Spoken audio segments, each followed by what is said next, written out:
كاب ጭንቀት ወጽኻ ሰላማዊ ህይወት ንምርካብ ዝሕግዙኻ ሓሙሽተ ምስጢራት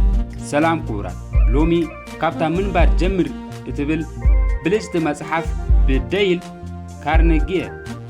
ዝተጻሕፈት ብልጭቲ ህይወተይ ዝቐየራለይ ሓሙሽተ ዓበይቲ ነጥብታት ከካፍለኩም እየ ንሎሚ ጥራይ ሕሰብ ንሎሚ መዓልቲ ጥራይ ንበል መብዛሕትኡ ግዜ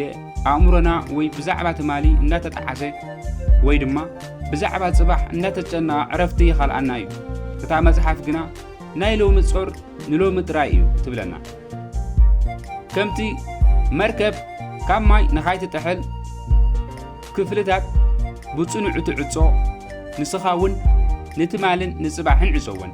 ሎሚ ክትዓዮ ኣብ ዘለካ ስራሕ ክትሰርሓሉ ኣብ ዝግባኣካ ግዜን ጥራይ ኣተኩር ጽባሕ ባዕላ ክትሓስብ እያ ካልኣይ ነቲ ዝኸፍአ ነገር ንምቕያር ተዳሎ ናይ ስግኣት መፍትሒ ሓደ ነገር ከጨንቐካ ከሎ ኣእምሮኻ ፋሕ ይብለካ እዩ ነዚ ንምፍታሕ ነዘን ሰለስተ ስጉምትታት ተጠቀም ቀዳማይ ሕተት እቲ ዝኸፍአ ክመጽእ ዝኽእል ነገር እንታይ እዩ ንኣብነት ስራሕ ምስሳይ ወይ ፈተና ዘይምሕላፍ ካልኣይ ተቐበል እቲ ዝኸፍአ ነገር ከም ዝመጽእ ጌርካ ብኣእምሮኻ ተቐበሎ እዚ ምስ ገበርካ ካብቲ ፍርሒ ትናገፍ ኢኻ ሳልሳይ ኣመሓይሽ ሕጂ ኣእምሮኻ ስለ ዝሓደአ እቲ ዝኸፍአ ነገር ንኻይመጽእ ወይ ንምምሕያሽ እንታይ ክገብር ከም ዘለካ ብህድኣት ክትሓስብ ትጅምር ሳልሳይ ርእስኻ ብስራሕ ትሑዝ ግበሮ ንጭንቀት ግዜ ኣይትሃቡ ጭንቀት ኣብ ትሑዝ ኣእምሮ ቦታ የብሉ ሰብ ስርሑ ፈቲሑ ምስ ዝቕመጥ ኣእምሮኡ ናብ ዘይኮነ ስግኣታት ሕሉፍ ቃንዛን የንሳፍፍ ዝርዝር ሓደ ዓቢ ስራሕ ይኹን ንእሽቶ ርእስኻ ብትምህርቲ ስራሕ ንጭንቀት ዝኸውን ክፍሊ ኣይረክብን እዩ ስራሕ ዝበለጸ መድሃኒት ጭንቀት እዩ ራብዓይ ዝፈሰሰ ማይ ኣይሕፈስን እዩ ብዝሓለፈ ነገር ኣይትቋዝን ብዙሓት ሰባት ከምዚ እንተዝገብር ነይረ እንዳበሉ ብዝሓለፈ ጌጋታቶም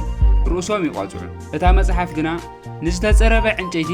እንደገና ኣይትጸርብን ኢኻ ትብል ዝሓለፈ ነገር ሓሊፉ እዩ ክትቅይሮ ወይ ክትድብስሶ ኣይትኽእልን ኢኻ ስለዚ